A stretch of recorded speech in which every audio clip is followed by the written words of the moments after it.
제2군단 부군단장님 네, 연결됐습니까? 나와 있습니다. 네, 증인께서는 정보사 휴민트의 현역 최고참이시며 책임자도 역임하셨습니다. 계엄 위기에 빠진 속에서 그 가운데 서 있는 정보사를 보면서 참 안타까운 마음이실 거라고 생각하는데 정보사 관련해서 가장 정확하게 증언해 주시기를 기대합니다. 증인은 지난번 청문회에서 2024년 5월 말에 노상원으로부터 전화를 받았다고 하셨죠? 네, 무슨 내용이었습니까? 뜻밖의 전화였고 6, 7년 만에 전화할 일이나 관계가 없는데 전화 와서 좀 의문을 가졌는데 네. 뭐 저번에 말씀드렸지만 요지는 한번 볼 일이 있다라고 얘기를 했고 네. 근데 제가 그 사령관하고 촉조 부대장 근무할 때 네. 그 저의 성향을 잘 알고 있는 분입니다. 그래서 아직도 고집이 세냐 뭐 이렇게 하면서 너도 인정하냐 하면서 네 뭐 고집 세고 뭐 인정하는 저도 인정합니다.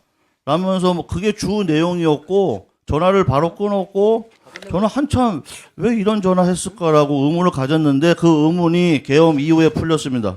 예, 그래서 증인이 반응이 노상원과 반갑게 뭔가를 도모하거나 협조할 상태가 아니라는 것을 감지하고 문상호를 시켜서 증인을 여단장에서 직무 배제시킨 거 아닙니까?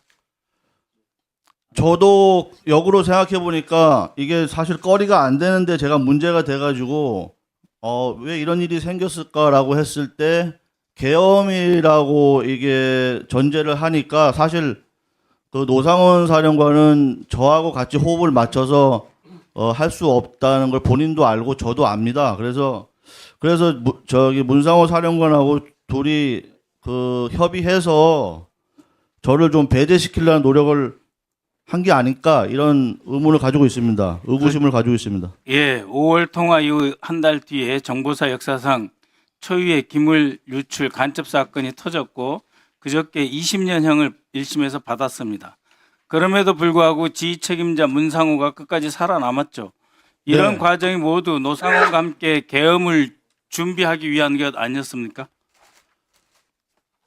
결국 지금은 다 그렇게 판단이 되고 그럴 가능성이 높다고 저도 생각을 하고 있습니다. 사실 그게 언론에는 굉장히 크게 다루어졌는데 사실 언론에 다루어질 문제도 아니고 또 사건화가 생길 문제도 아닙니다. 짧게 얘기를 하면은 그때 외부 영해사무실 지원이 그 문제가 됐는데 사실 외부 영해사무실이라는 거는 저희가 민간 영역하고 협력하거나 협업하기 위해서 운영을 하는 겁니다. 그게 예, 목적입니다. 휴민트 관리, 블랙여원 관리할 때 원래 그렇게 해오던 기관 조직이었다 이런 말씀이시죠? 그래서 그걸 사무실 지원한 거를 업무 배임으로 걸었고 예, 그래서 이건 시간이 없어서 네. 다른 질문으로 넘어가겠습니다. 노상원 수첩 보면 정치인 납치, 북한군 복장, 미군 살해 등 지극히 비상식적인 내용이 들어 있습니다. 또 수거 대상, 수집소 이런 표현이 있는데 이런 거는 정보사에서 쓰는 용어가 아니지 않습니까? 그런데 마치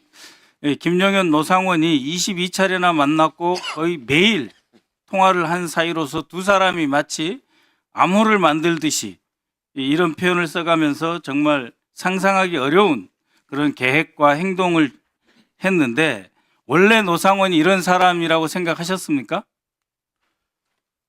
2016년도에 1년 딱 근무했습니다. 사령관 저는 속초부대장으로 근무했고 저희 속초부대가 대북 임무가 북한 전역에서 대북 임무를 준비하고 또 변경하거나 또 새로 임무를 준비하거나 그런 사안들이 남북 관계에 따라서 이렇게 변경돼서 있습니다. 그래서 그때 새로운 임무를 계획하는 과정에서 그 노상원 사령관의 어떤 지시나 내용 중에 이해될 수 없는 부분, 도저히 수용하기 없는 부분, 뭐 그런 것들이 지시가 있었고 또 그런 제가 경험이 있었기 때문에 요번 계엄 때 그 계엄 수첩에 뭐 그런 사살 납치, 수거 이런 걸 보면서 일반 사람으로는 이게 과연 맞는 얘기인가 이해가 안 된다고 생각했는데 저는 노상원 사령관의 성향을 알기 때문에 노상원 사령관이면 이건 가능한 얘기다 그렇게 판단했습니다. 예, 왜 김영현은 방첩사가 있음에도 불구하고 정보사령부 그리고 노상원을 활용해야 했을까요? 방첩사는 그 무력이나 완력 이런 어떤 특수 이런 인력이 없다고 알고 있고 예. 또 계엄에 필요한 어떤 그 작전이나 무력이나 뭐 이런 걸 동원하려면 방첩사는 안 맞고 예. 그건 뭐 알겠습니다. 정보사 그런 취지가 아닌가 싶습니다. 정보사 휴민트 조직에 계엄 임무가 있습니까? 원래?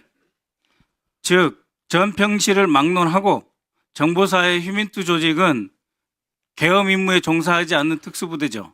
계엄 임무 자체가 없습니다. 계엄 임무 자체가 없고 저희는 전시 평시 임무만 있기 때문에 지금 뭐 불법 계엄 뭐 이렇게 얘기를 하는데 정상적인 계엄이라도 정보사는 동원될 수 없는 부대입니다. 바로 동원되면 그렇습니다. 불법입니다. 예. 그래서 대한민국 계엄 역사에 정보사가 동원된 일이 없었던 겁니다. 정보사가 계엄에 동원되고 김영현이 가장 엽기적인 노상훈과 함께 결탁해서 계엄을 준비했다는 것 자체가 내란 행위이고, 그리고 정보사에 전혀 부여되지 않은 계엄 임무를 부여했다는 것 자체가 불법 임무로 내란이다. 저는 이렇게 생각합니다.